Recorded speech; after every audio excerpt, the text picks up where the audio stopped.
사도행전을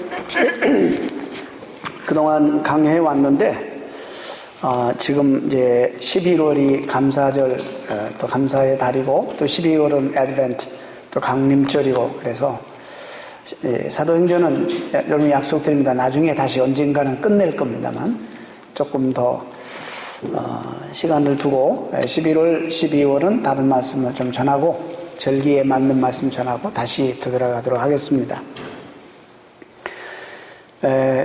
제가 오늘 주보에 보면 그 Biblical Worldview라는 말을 썼습니다. 제가 이게 목회를 오래 해보니까 사람들이 왜 안 변할까? 나도 왜 안 변하고 사람들이 왜 잘 변하지 않을까를 가지고 상당히 고심을 하게 되죠. 모든 목회자들이 그냥 마구제비로 목회하는 게 아니라 고민하고 심각하게 생각하고 좀 연구하고 공부하면서 이렇게 다 하거든요. 근데 그 성도들이 왜 이렇게 잘 변하지 않을까? 왜 우리 시대에 교회들이 이렇게 성공주의로만 가고 왜 이렇게 성경의 어떤 본질이나 원리를 벗어나는 그런 교회들이 많이 생겨나고 인기를 얻고 사람들은 왜 더 가벼워지고 하나님 앞에 희생이나 헌신이라는 단어를 가장 지금 이 시대에 듣기 싫어하고 왜 이렇게 되어질까? 이것은 중생이라는 단어에 대해서 우리가 좀 굉장히 무게 있게 이걸 생각을 해야 된다는 생각을 좀 가지고요. 또 예수 그리스도를 만나도 제대로 만나야지 정말 우리의 그 가장 중심, 우리의 인격의 코어라고 말할 수 있는 핵심이 세계관이 변하지 않으면 그냥 가치관만 조금씩 변하고 수없이 많은 감동을 우리들이 받아서 그나마도 이렇게 가지만은 항상 우리는 세상으로 되돌아가고 되돌아갈 여지들이 너무나 많고 그래서 어떤 때는 어느 방향을 향해서 가고 있는지조차도 모를 정도로 오늘날 그리스도인들이 무기력한 채 살아가고 있는 것을 보게 됩니다. 복음이 언젠가도 말씀드렸습니다만은 복음이 가지고 있는 성경의 그 월드뷰가 있어요. 세계관이 있는데 이 복음이 어떤 민족의 어떤 문화에 들어갔을 때에 그 문화에 덧입혀지는 거예요. 그래서 이 복음이 복음 자체적으로 가지고 있는 세계관이 있는데 이 세계관이 혼합되는 거예요. 그 문화 속에. 한 가지 예를 이 사도 바울이 갈라디아서 로마서에서 가장 강조하는 것이 뭐냐면 이 justification by faith, 그러니까 오직 믿음으로 오직 의롭게 되는 것, 구원받는 것은 전적인 하나님의 은혜다. 이것이 이제 성경에 가장 기본적으로 흐르는 중요한 그런 메시지입니다. 그런데 우리는 어떤 전통에서 왔냐면 5,000년 반만년 역사 동안에 참 우리 한국 민족을 근간을 뒤흔들고 지배하는 것이 샤머니즘입니다. 이 무속신앙이 지금 다시 우리 한국이 전체가 무속신앙 쪽으로 또 되돌아가고 있는, 그래서 잘못하면 목사님 수보다도 더 무당이 지금 많아지는 위기에 있습니다. 그런 민속 가지고 있는 문화가 뭐냐면 한마디로 쉽게 표현하면 지성이면 감천이다. 우리가 굉장히 자유롭게 쉽게 받아들이는, 내가 이렇게 공을 들이면 하늘도 감복한다 라는 그런 사상입니다. 뭐 여러 가지 구별을 할 수 있겠지만, 그래서 신이 누군지도 모르고 자식이 잘 되기를 바라는 부모들은 뒤안길에 나가서 장독도 위에 정한수 떠놓고 달을 보고 또 누가 계시면 그게 누가 됐는지 상관이 없습니다. 복을 좀 주십시오, 내 자녀가 잘 되게 하십시오 라고 비는, 그래서 정성을 들이고 도를 터득하고 내가 내 스스로 내 행위를 가지고 육신을 쳐서 복종시키고 어떻게든지 어떤 경지에 도달하려고 하는 이런 노력, 우리의 행위가 우리 민족 속에 가장 정말 5,000년 동안 쌓여왔는 것입니다. 그러니까는 구원은 전적인 하나님의 은혜라, 하나님이 값없이 주시는 하나님의 선물이다. 아무리 말해도 그래도 내가 플러스 내가 뭔가를 보태야 되지 않느냐, 내가 뭔가를 그래도 내 노력도 해야 되지 않느냐라는 생각이 항상 우리 마음속에 있는 거예요. 이것이 정말 사도 바울에게 의하면 이렇게 말하는 거예요. 너희가 성령으로 시작하여 육신으로 마치겠느냐. 쉽게 말해서 예수 그리스도 우주보다 크신 하나님의 십자가의 죽음이 너희처럼 부족한 죄인 하나를 구원할 수가 없더냐? It's not sufficient enough. 예수 그리스도의 죽음이 우리 하나를 구원하지 못할 것 같아서 네가 뭔가를 예수님의 십자가에다 뭔가 우리 행위를 보태야지만 구원을 하나님이 하시니. 여러분 한번 고민하시기 바랍니다. 선행이라는 건요, 우리의 행위라는 것은 구원받은 이후에 하나님의 자녀가 되었기 때문에 우리들이 하나님의 자녀답게 사는 삶의 원리가 도리인 거지. 구원의 조건은 절대로 될 수 없다는 거예요. 그런데 한국 성도들에게는요, 구원의 확신이 있다가도 누가 와서 딱 건드려 찔러. 에휴, 내가 보니까 구원 못 받은 것 같아. 생명 있는 자가 어떻게 이렇게 살아? 다 넘어가. 그리고는 뭔가 내가 더 해야 되나? 구원을 위해서 뭔가 십자가 위에다 뭔가 보태야 되나? 아닙니다. 내가 보태는 그 순간에 십자가의 효용과 십자가의 그 영광성을 내가 퇴색시키고 흐리게 하고 미니마이즈 시키고 위축시키는 거예요. 이건 엄청난 죄가 되는 거예요. 우리 한빛교회 성도들은 그렇게 믿지 마시기 바랍니다. 갈라디아 요즘에 공부하고 있는데요, 사도 바울이 얼마나 피토하는 심정으로 그 부분을 얘기하는지 몰라요. 성도가 하나, 거짓 교사가 하나 들어와서 성도들을 현혹하는 겁니다. 사도 바울? 이름은 들어봤는데 난 어디서 왔는 줄 알아? 예루살렘에서 왔어. 거기 예수님의 수제자 베드로를 비롯해서 기라성 같은 11명의 제자들이 있는 곳이야. 나는 거기서 직접 받았어. 사도 바울이 한번 왔다 갔다 하는 소식은 들었어. 그런데 교제 약수 나누지 않았어. 두려워서. 그 사람 옛날에 사람 죽이는 전과가 있잖아. 어떻게 믿어? 그 사람 예수님을 사역을 직접 봤어? 근데 왜 사도 바울 말만 믿고 이렇게 인생의 목숨을 걸어? 사도 바울의 사도성의 권위에 흠집을 내기 시작하는 거예요. 사도 바울을 믿지 못하게 만드는 거예요. 여러분, 너무너무 안타까운 것은 사도 바울은 그 위대한 대사도가 갈라디아서 6장, 6장밖에 없는데 2장을 내가 진짜라, 내가 진짜 사도다라는 것으로 2장을 하래. 얼마나 보게 되면요, 답답한지 몰라요. 그들의 지도자와 이간질시키고 그 권위를 실추시켜서 와가지고는 우리가 수백 년 동안, 수천 년 동안, 1500년 동안 해왔던 할례를, 아니 하나님이 폐지하실 일이 있어? 그동안 우리에게 율법을 주셔서 그 율법을 지금까지 지켜왔는데 그 율법을 폐지하실 리가 있느냐고. 구원의 조건으로 할례도 받아야 된다, 율법도 지켜야 된다 말하는 그들을 사정없이 공격하면 사도 바울은 사탄의 역사고 사탄의 세력이라고 말합니다. 구원은 전적으로 십자가의 예수 그리스도의 은혜로만이 우리에게 주어진다는 하나님의 전적인 선물이라는 것을 믿으시기 바랍니다. 왜 이렇게 아멘 소리가 작아? 아니야? 행위를 보태야 돼요? 우리가 할 수 없어요. 행위로 말하자면 율법이 요구하는 100% 율법을 우리가 지켜야 되는데 지키다가 하나만 어겨도 우리 율법을 범한 범법자가 되는 거예요. 예수 그리스도의 십자가의 은혜로만 우리가 구원받습니다. 믿습니까? 네. 이 우리 월드뷰 때문에 이런 어려움이 있는 거예요. 여러분, 또 누가 와서 건들면 또 넘어가겠지? 네. 보니까 내가 행위 부분에서는 자유로울 자가 아무도 없는 거야. 다 부족하니까. 어차피 하나님은 우리의 이 모습을 아시고 우리 평생 아마 이 모습으로 살지는 몰라요. 그러나 주님 믿으면 그 사실로, 그 믿음으로 우리 하나님 앞에 당당히 서는 거예요. 하나님의 자녀가 되는 거예요. 오늘 말씀은 그런 것 때문에 지금 성경에서 중요하게 다루는 세 단어, 사랑과 믿음과 소망이라는 단어, 이 세 가지는 항상 우리에게 있을 것인데 마이크 조금만 성도들이 안 보여서 이 아이 컨택이 중요한데 내려주세요. 감사합니다. 이 믿음과 소망과 사랑이 항상 있을 것인데 그 중에 제일은 사랑이라. 자, 근데 이게 사랑의 범람 시대에 살아가고 있기 때문에 도대체 성경의 사랑이 뭐냐? 기독교의 사랑이 뭐고 십자가의 사랑이 뭐냐?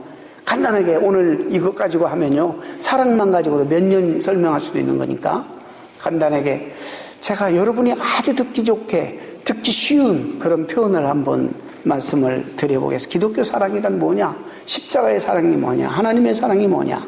이 사랑이 어떻게 우리에게 나타나게 되느냐? 여러분, 혹시 행운의 편지 받아보셨습니까? 네, 행운의 편지. 당신은 수없이 많은 사람들 가운데 당첨되셨습니다. 행운이 당신 앞에 왔습니다. Lucky, you're blessed. congratulations 하고 와요. 그래서 기분 좋죠? 그런데 다 읽고 난 다음에 뒤에 뭐라고 또 조건을 다냐면 이것을 행운의 편지라고 생각하면 10사람 이상에게 이 편지를 또 보내주세요. 그리고 난 다음에 저주의 스토리가 나와. 만약 보내지 않으면 이렇게 벌받고, 이걸 10명에게 보내지 않으면 이렇게 저주가 내리고, 가만히 기분 좋게 들었다가 나중에 이 저주의 말 때문에 찜찜해가지고 어떤 사람, 그래서 행운의 편지 받은 사람은 설문조사했더니 보냈습니까? 보냈다는 사람은 왜 보냈습니까? 저주가 두려워서요. 저주가 두려워서 보냈다는 것. 여러분, 하나님의 사랑이 구체적으로 우리에게 뭐 여러 가지로 나타나겠지만 대표적으로 쉽게 우리의 문화, 우리의 언어로 얘기한다면 하나님의 사랑은 늘 낮아져서 연약함으로 우리에게 나타납니다. 아버지가 아들을 사랑하면요, 사랑하면 그 대상에게 무게중심이 옮겨지는 거예요. 내중심적이면 이건 사랑하는 거 아니야. 이기적이 아니지. 이게 사랑할 줄 모르든지 사랑하지 않든지, 아버지가 자식을 사랑하면 그 자식 앞에 약해지는 거예요. 아들을 사랑할 줄 모르는 아버지는 항상 강하게 나타나요. 한국 부모들 왜 이렇게 자식들한테 강한지, 저를 비롯해서. 이 사랑할 줄 몰라서 그래. 하나님 앞에 배워야 돼요. 십자가의 사랑을 통해서 배워야 돼요. 왜 자식들한테 이렇게 강한 아버지로 항상 우리는 남아야 하는지. 한국 아버지만큼 자식을 사랑하지 않는 아버지가 있겠어요? 다 사랑하는데 나는 이렇게 말씀드리고 싶어요. 사랑할 줄을 몰라. 사랑을 표현할 줄을 몰라. 그래서 강한 아버지가 되는 겁니다. 그러므로 이 강한 아버지는 자식에게 늘 상처를 주는 거예요. 사랑할 줄 모르니까 상처를 주는 거예요. 이상해요. 나는 사랑하고 있는데, 정말 사랑이 사는 건데 결과는 언제나 자식에게 상처를 준단 말이죠. 강한 남편은 아내에게 상처를 남깁니다. 사랑이 나타날 때는 항상 십자가의 사랑은 약하게 드러나는 거예요. 내가 어떤 사람을 사랑할 때 그 사람에게 나는 낮아지는 거예요. 이것이 그리스도의 사랑이고 십자가의 사랑이에요. 이 사람 앞에서 내가 늘 옳고 그름을 따지는 건 사랑이 아니에요. 하나님 우리에게 나타나실 때 정말 연약함으로 나타나셨어요. 여러분 잘 분간하세요. 어떤 사람이 여러분에게 굉장히 저지멘탈하고 이렇고 저렇고 옳고 그렇고 율법적으로, 이건 사랑이 없는 거예요. 아니 있는데 표현할 줄을 모르는 거예요. 사랑이 없다고 하면 되죠. 사랑하기 때문에 그분도 그럴 텐데 표현할 줄을 모르는 거예요. 하나님이 만약에 강하고 완벽하게 거룩하게 온전하게만 우리에게 오시면 그 앞에 누가 설 자가 있어요? 아무도 설 자가 없는 거예요. 근데요, 예수님이 이 땅에 계실 때도 바리새인들 앞에 날마다 옳고 그른 걸 따지는 사람들 앞에는 사람이 슬슬 피하고 구별됐지만 주님 앞에는 죄인들과 온갖 창기들까지도 주님 앞에 가서 기대고 주님을 의지하고 주님과 함께 대화하고 식사를 나누고, 하나님이 언제나 우리에게 연약하게 나타나심으로 누구든지 하나님 앞에 나올 수 있게 된 것입니다. 구약의 성도들이 하나님 앞에 나갈 수 있었어요? 대제사장이 1년에 한 번, 그것도 정말 잘못 나갔다는 죽어요. 허리에다가 끈을 매고 저 끈을 매달아요. 아무 소리, 방울 소리가 안 나면 이건 죽은 거예요. 지성소 들어가서 아무 소리가 안 나면. 왜 끈을 매요? 그 시체를 끌어내려고.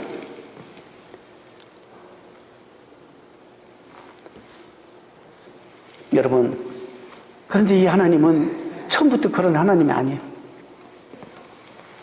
부모가 사랑으로 연약해지면 자식이 실수해서 살인죄를 졌다 하더라도, 살인죄를 졌다 할지라도 부모에게 먼저 올 수 있는 것입니다. 자식이 힘들고 아파할 때 제일 먼저 부모에게 오게 되어 있습니다. 부모처럼 자식을 사랑하는 사람이 이 세상에 어디 누가 있어요? 그러는 거예요. 근데 왜 부모를 무서워하는가? 왜 부모를 무서워하고 두려워하는가? 사랑하지 않기 때문입니까? 아닙니다. 늘 너무나 강하게 다가오기 때문입니다. 사랑으로 약하고 낮아지지 않았기 때문입니다.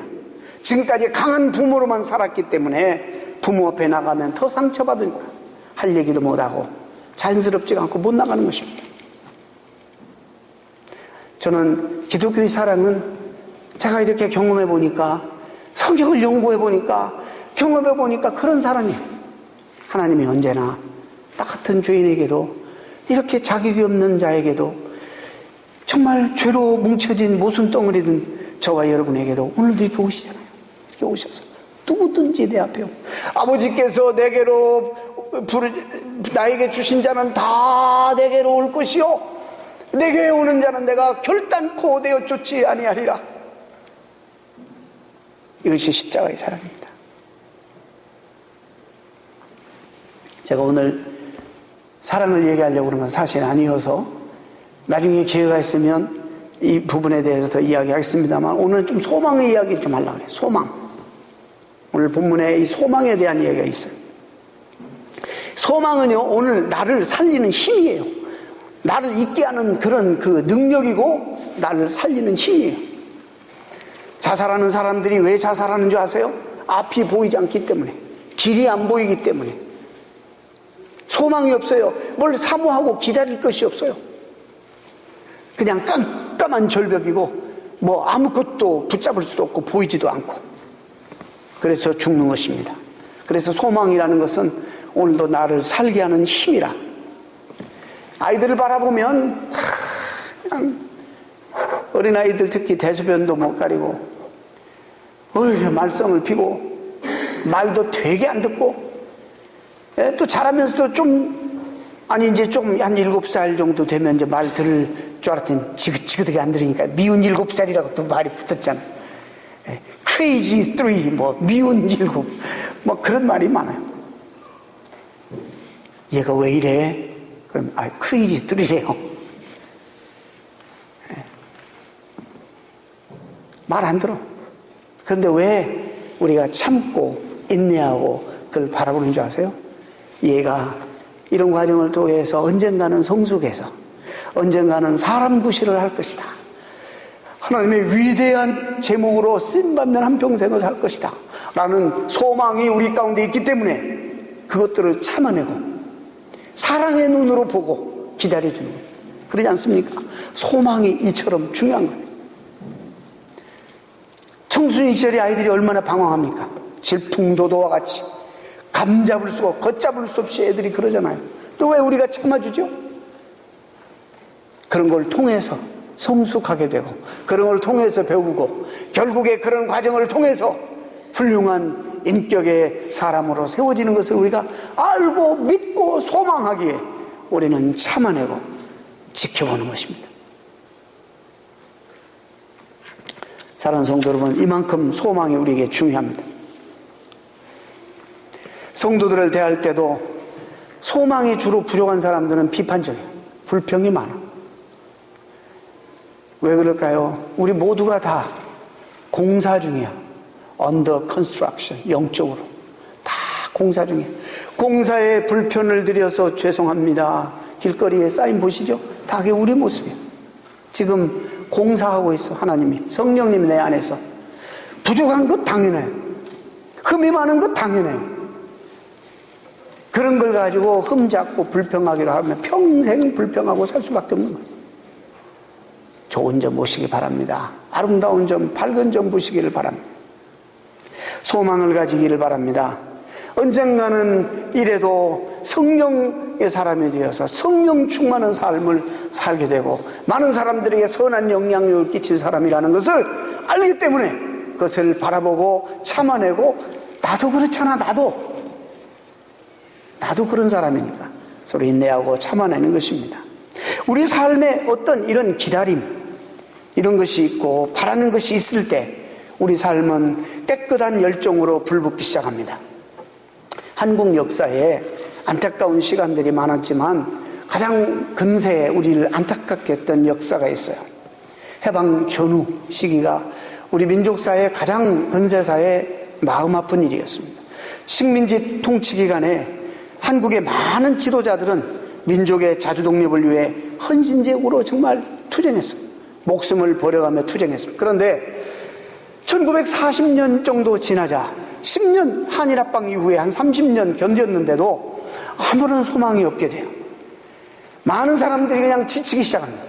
아무리 보아도 일본의 기세는 수그러들지 않고 일본 치하에 우리 민족상도 보게 되면 싱싱했던 기상도 점점 없어지고 점점 사라지고 꿈도 소망도 희미해집니다. 철저히 모든 체제나 국민의식이 식민지화되어가는 것 같았습니다. 이에 따라 일제 식민지 말기에 많은 훌륭한 이름만 대도 여러분들이 잘 알만한 민족 지도자들이 독립의 소망을 잃어버리고 안타깝게 현실로 타협하고 친일파로 돌아서게 되는 것을 우리가 잘 압니다. 그 대표적인 사람이 춘원 이광수입니다. 춘원 이광수. 사실 3.1운동은요 2월 28일 날 저기 동경 대학의 학생들이 10명이 주도했어요. 거기서 YMCA 강단에서 자주독립에 대한 그런 웅변, 거기서 선언문을 써가지고 그 쪽지를 한지에다 적어 똘똘 말아서 사각모에 집어넣고 한국에 들어와서 전달했는데 그 10명 중에 9명은 다 체포되고 한 사람이 체포가 안 됐는데 바로 이광수예요. 그 이광수에서 그 쪽지가 어디까지? 저기 상해 임시정부까지가 전달됩니다. 이렇게 민족정신도 투철하고 이런 소망을 가지고 민족의 자주독립을 외쳤던 이 춘원 이광수가 1940년 지나고 난 다음에 지치는 거예요. 보이질 않는 끝이 안 보이는 거예요. 그래서 현실에 타협하고 누구보다도 앞장선 친일파가 되어서 징용 문제 때문에 말이 많으니까 돌아다니면서 연설하고 다녔어. 일본 징용의 당위성. 가장 안타까운 사람이 또 윤치호. 윤치호 선생은 독립 협회 회장까지 했어요. 그런데 이분도 똑같아요. 소망이 없어져 버리니까 42분은 44년 정도예요. 정말 소망이 없어지니까 그냥 친일파로 돌아서고 현실에 타협해버려요. 그러자마자 해방이 돼버려요. 이걸 감당하지 못해서 윤시호 씨는 자살해요. 참 안타까운 일이에요. 제가 왜 이런 얘기를 하느냐, 왜 이런 역사를 말씀드린가 하느냐면 기다림과 소망을 우리가 잃어버릴 때 총명했던 기상과 기기가 있었던 지도자들이 얼마나 쉽게 포기해버리고 얼마나 쉽게 현실에 타협해버리고 얼마나 쉽게 변절되는지를 역사가 보여주고 있는 거예요. 오늘 우리가 이 믿음과 소망은 정말로 연관이 있는데 오늘 말씀을 들으면서 여러분 한번 다 같이 점검해 보시기를 바랍니다. 왜 우리는 이렇게 기계에 왜 우리는 이렇게 현실과 너무 쉽게 타협해버리는가? 도대체 우리에게 소망이 자리할 자리가 있는 건가? 뭐를 믿고 뭐를 소망하는 건가? 하나님이 수없이 나에게 주신 말씀들이 잊혀지지 않는 수없이 많은 말씀들이 나에게 있는데 그 말씀이 나에게 정말 이루어질 것인데 왜 그것을 기다리지도 못하고 우리는 그걸 바라보지도 못하고 왜 이렇게 쉽게 포기해버리고 마는가? 왜 이렇게 쉽게 현실에 타협해버리고 마는가? 서커스장에 가면 보게 되는 광경이 뭐냐면 집채 많은 코끼리가 조그마한 쇠사슬에 조그마한 말뚝에 묶여 있어요. 신기합니다. 코끼리가 차버리면 이건 뭐야? 말도 안 되는 거예요. 얼마든지 튀쳐나올 수 있는데 코끼리는 포기해버렸어요. 체념해버렸어요. 왜 그렇게 됐느냐? 조련사가 코끼리가 어릴 때는 굵은 쇠말뚝에 좀 쇠사슬, 자기가 감당할 수 없는 굵은 쇠사슬로 발을 묶어요. 처음에는 시도하죠. 막 시도합니다. 근데 안 돼. 아프기만 해. 피가 나. 이제 이 새가 뭐가 입력이 되냐면 내 힘으로 안 되는구나. 이것이 내 운명이구나. 이것이 내 운명이구나 하고는 자기가 집체만해졌는데 이제 천하를 호령은 아니지만 마음대로 이것을 자르고 나갈 수도 있는데 그냥 거기에 이 패배주의에 젖어서 이건 내 운명이다. 이 과거의 실패에, 과거의 아픈 상처에 완전히 픽스돼가지고 소망을 잃어버리고 그렇게 붙잡혀 있다는 것입니다. 참 안타까운 일 아닙니까? 과거의 경험들과 실패가 노예가 되어 그대로 살아가는 이 서커스단의 코끼리가 아마 어쩌면 우리의 모습이 아닐까. 아니, 우리가 아니라 소망이 없는, 소망이 약한 자들의 모습이 아닐까. 이렇게 생각을 해봅니다. 임팔라 아시죠? 임팔라? 네, 임팔라는요, 제가 언젠가 한번 봤더니 높이를 5피트에서 7피트를 뛰고요. 아니야, 10피트 정도를 뛰고요. 높이 뛸 때는 쫙 점프하고요. 한번 보세요. 디스커버리 채널에서 쫙 뛰고 30피트를 날아갈 정도로 정말 그렇게 뛸 수 있는 능력이 있는 짐승이에요. 쫙 이렇게 뛰는데, 근데 임팔라의 속성을 연구한 사람이 뭐냐, 임팔라는 자기가 뛰어서 착지할 자리가 안전해야지 뛴다는 거예요. 이것을 착안한 사람들이 동물원에 붙잡아다 놓고 착지할 만한 자리에 홀을 파버려. 그러니까 임팔라가 3피트, 4피트 펜스에 묶여 있는 거예요. 나는 이 영역에서 벗어날 수 없다. 여러분이 누구라고요? 하나님의 존귀한 백성. 우리가 그 삶을 살지 못할까봐 성령이 우리 가운데 와 계세요. 그런데도 우리는 성령도 과소평가하고 우리도 과소평가해서 이것이 내 운명이다, 이렇게 생각하면서 수없이 많은 꿈과 기상을 잃어버리고 소망도 없은 채 그냥 주어지는, 그래서 어떤 사람 표현은 정말 죄송합니다, 제가 한 말이 아니에요, 고깃덩어리에 불과하다. 꿈과 소망이 없는 사람은 고깃덩어리다.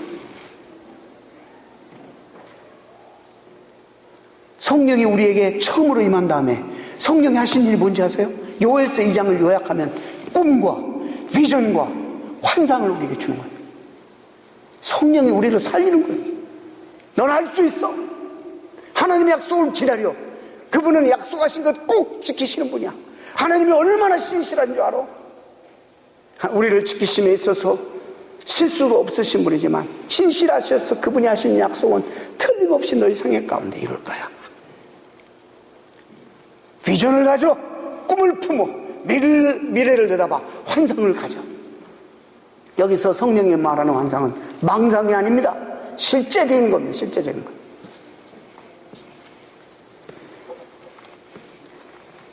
우리 삶 속에 여러분, 민족주의자들이 그들이 그렇게 기상이 있었고 그렇게 사명감을 가지고 멋지게 살았는데 그들이 그렇게 사는 것은 소유 때문에 그랬을까요? 소유하고 관계없었어요.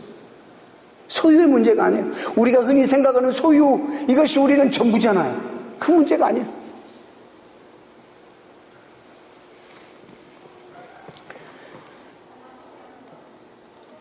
우리 인생 가운데는 내가 현재 가지고 있는 것과 또 부족한 것이 있어요. 안 가진 것. 앞으로 가지게 될지 안 가지게 될지는 모르지만 이 두 가지가 있는데, 이것을 내가 꼭 이루어야지만이 나는 행복해질 것이다, 그렇게 생각하는데 이게 정말로 착각이에요.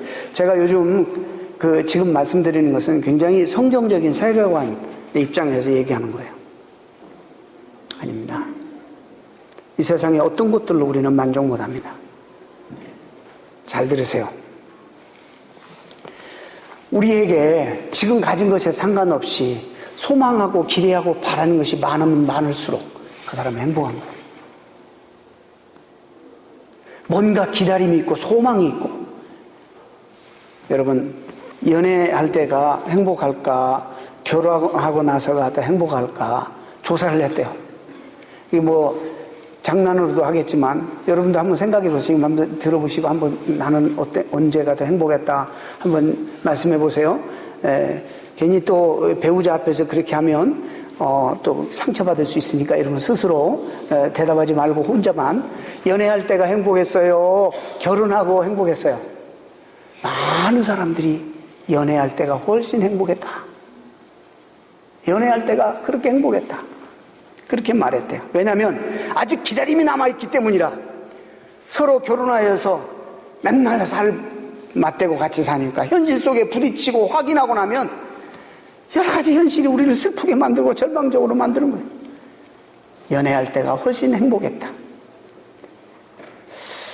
오늘 말씀과 이 소망과 약간 그 연관되는 말씀이에요. 여러분, 자녀들이 어려울수록 더 사랑스럽습니까? 그냥 말같이 말대처럼 커가지고 그런 자녀가 더 사랑스럽습니까? 보니까요, 저도 아들을 사랑하고 그러지만 지금 보니까 손자가 더 사랑스럽더라고. 이걸 공개적으로 해도 되나? 응? 어릴수록 더 사랑스러운 거예요. 여러분, 자식들 품에 탁 떠나면 이제 그때부터 끝이야. 힘들지만 어린 자녀들 여러분 엔조이 하세요. 품에 있을 때 엔조이 하세요. 아유, 지긋지긋해. 빨리 대학 가버렸으면 좋겠어. 말 그렇게 하지만 여러분 그러지 않아요. 품에 안고 있을 때가 그렇게 좋은 거예요. 애를 먹여도 속을 썩여도 차 끌고 나가서 안 돌아와서 그냥 밤잠을 못 자게 하고 크게 괴롭혀도 자식들이 품에 있을 때 엔조이 하세요. 그때가 더 사랑스러운 거예요. 인생을 살아봤잖아. 조금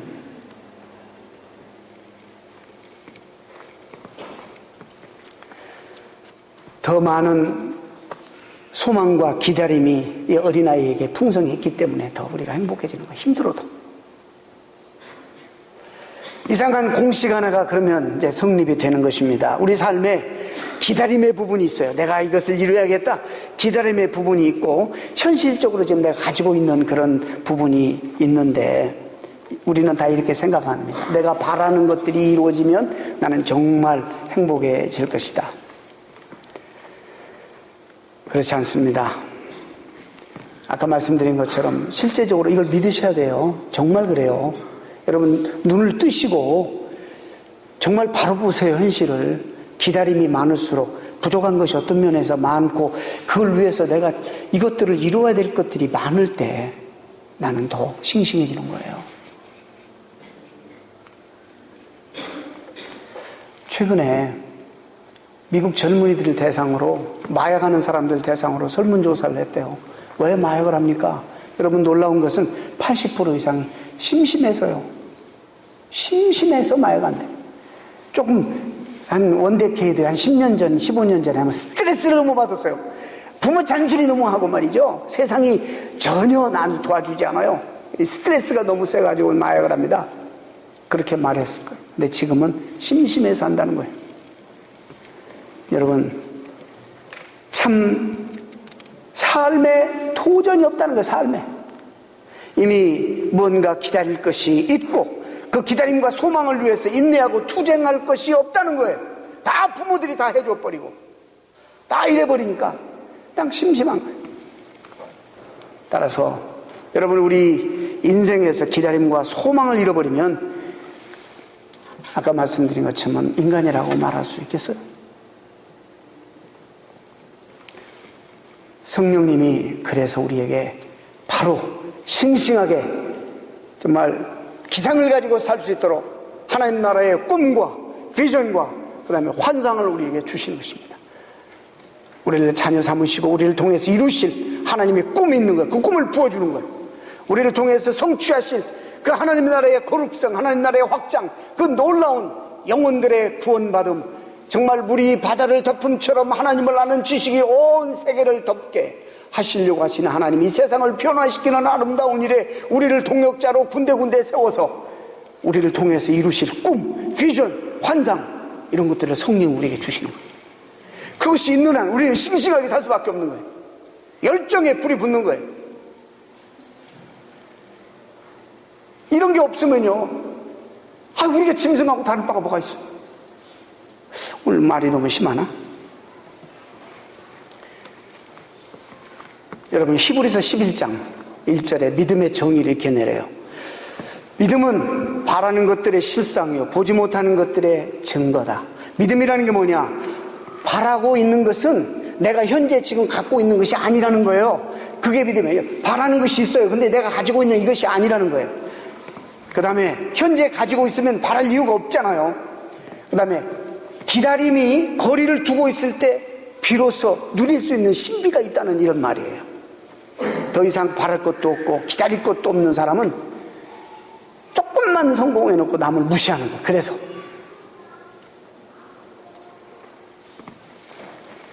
율법을 다 지켜서 스스로 의의가 있다고 생각하는 유대인들을 향해서 오늘 본문에서 바울이 책망합니다. 너희들이 스스로 율법을 지켜서 의의가 있다고 하지만, 그러나 실제적으로 그래서 남들을 너희들이 무시하고 정죄하지만은 바울은 이렇게 말해요. 유대인들을 향해서 율법을 지켜서 의의가 있다고 생각하는 너희는 은혜하고도 상관도 없고 그리스도와도 상관도 없다, 이렇게 말해요. 조심스러운 말입니다, 여러분. 성경에 말하는 의의는 1차적으로 물론 도덕적이고 윤리적인 의의 개념도 있지만 관계성의 의의예요. 예수님과의 관계를 맺음으로 그분이 이루신 의의가 나에게 덧입혀지고, 그 의를, 관계성의 의를 말하는 것인지 시시하게 그냥 도덕적이고 윤리적인 의만을 말하지 않아요. 그래서 저는요, 예수 믿는 게 얼마나 저같이 의지도 약하고 저같이 부족한 사람이 정말 복을 이만저만 받은 게 아니에요. 나는 정말 내 성격상 불교하고는 절망 안 맞아. 다른 종교하고 낫질 않아. 어떻게 특도를 합니까? 에? 어떻게 앉아가지고 그러고, 아휴, 정말 하나님의 은혜입니다. 하나님의 은혜. 의를 가졌다고 생각하는 자에게는 의가 없지만, 그러나 비록 나는 지금 부족하지만 그 의의 소망을 가지고 기다림으로 목말라하는 사람에게는 의가 있다, 이렇게 얘기하는 거예요. 사도 바울이 쉽게 풀이하면 기다림과 소망이 있을 때 우리 삶이 싱싱해지고 우리 삶에서 놀라운 능력과 역사가 일어나게 됩니다. 반드시 사랑의 역사가 일어난다, 이렇게 말하고 있습니다. 부모의 가슴에 자녀에 대한 소망과 기다림이 있으면 어떻게 됩니까? 무엇으로 나타납니까? 헌신으로, 희생으로 나타나요. 부모는 나쁜 것을 먹어도 자식에게는 좋은 것을 먹이려고 하는 이 자비까지도 아껴서 자식에게 해주려고 하는 그런 부모가 되지 않겠어요?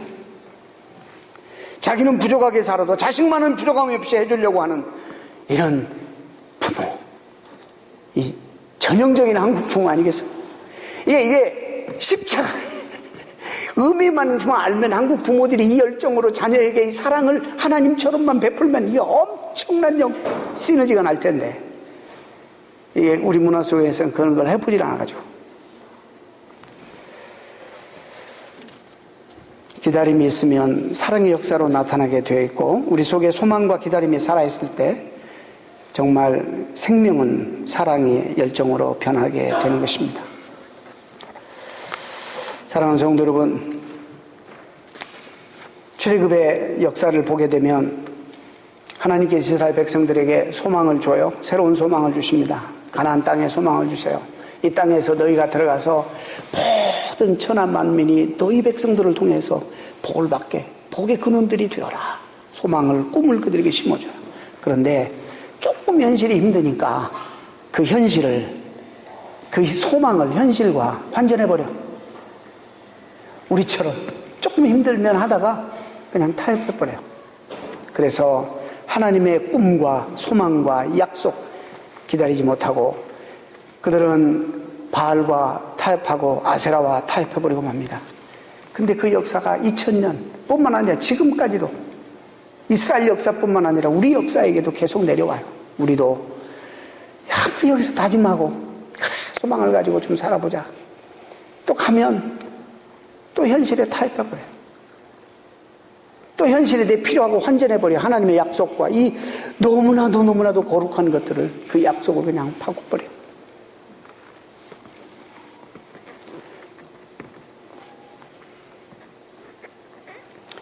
믿음이 있다, 믿음이 건강하다라는 말은 오늘 본문과 우리가 연관해서 이런 말입니다. 기다릴 것이 많다는 사람, 기다림이 있기에 우리는 이 세상 만물의 창조주가 되시는 하나님 앞에서 나아가 구하고 두드리는 것이야. 찾고 두드리는 거예요.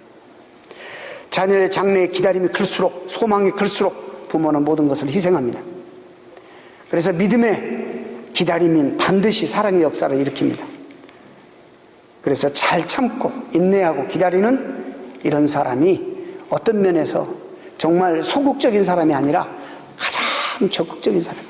여러분, 잘 참는 사람이 가장 적극적인 사람. 그러므로 믿음은 내 존재의 최고의 기반입니다. 환자가, 저도 대수술을 했습니다. 참 기가 막힌 수술을 했죠. 환자가 그런데 배를 가르고 생사를 잘라내는 이런 수술을 하는데 굉장히 두려움이 있죠, 공포감이. 그런데 수술대에 누워서 모든 걸 맡기는 것은 수술 받고 회복이 되어서 건강에 살 소망이 있기 때문이에요. 이게 없으면 어떻게 그러겠어요? 여러분, 소망이 이렇게 우리로 하여금 삶을 싱싱하게 만든다는 거예요. 여러분, 지금의 모습이 여러분의 일평생의 모습이 아닙니다. 여러분은 발전할 것이고, 여러분 하나님의 놀라운 은총과 축복 속에 거할 것이고, 여러분을 통해서 하나님 나라가 확장되고, 여러분을 통해서 하나님이 세우신 뜻과 꿈과 이상들이 일어나게 되는 인생을 살게 될 줄로 믿습니다. 이런 소망을 여러분들이 가져야 돼요. 지금은 내가 비록 내세울 것도 없고, 사람들에게 지금은 뭐 자랑할 것도 많이 없지만, 그러나 나와 함께 하시는 나의 주가 이 세상 만물을 다스리시는 주인이신데, 내가 그분의 뜻만 내가 알고 그분의 뜻에 내 마음이 합하기만 하면, 그분이 이렇게 말씀하실 거예요. 내가 누구를 보니 내 마음에 합한 자라, 내가 그를 통해서 나의 뜻을 이룰 것이다. 그러더니 하나님께서 다윗을 그렇게 생각하더니 엄청나게 모든 필요를, 영광을 그에게 쏟아 부어주셔서 하나님의 뜻을 이 땅에 이루고, 그 인생도 영광스러운, 지금도 이스라엘의 모든 사람의 영웅으로 이름을 날리고, 지금도 예수 그리스도를 못 믿는 이유는 다윗과 같은 그런 정치적인 메시아를 기다리기 때문일 정도로 그런 사람으로 하나님이 축복해 주셨어요. 여러분, 과소평가하지 마시기 바랍니다. 나는 연약하고, 나는 죄악되고 무기력하고, 정말 내가 할 수 있는 것이 뭐가 있어요? 자, 여러 가지 환경과 조건과 상황이 보면 우리 교회도 부자가 있어요. 그러지만 하나님이 함께 하시면, 하나님이 기뻐하시면 우리를 통해서 사도 바울 같은 사람도 일으킬 수 있고, 우리를 통해서 정말 성경에 나오는 위대한 인물들도 일으키시고, 이 교회를 통해서 어느 교회도 감당할 수 없는 어마어마한 우주적인 일도 하나님이 감당하실 줄 믿습니다. 이런 소망과 꿈을 가지시는 여러분 되시고, 세상에 타협하거나 쉽게 자존심 버리고 자긍심 없이 그렇게 사시는 여러분 되시기 마시기 바랍니다. 하나님 여러분을 사랑하십니다. 기도하겠습니다.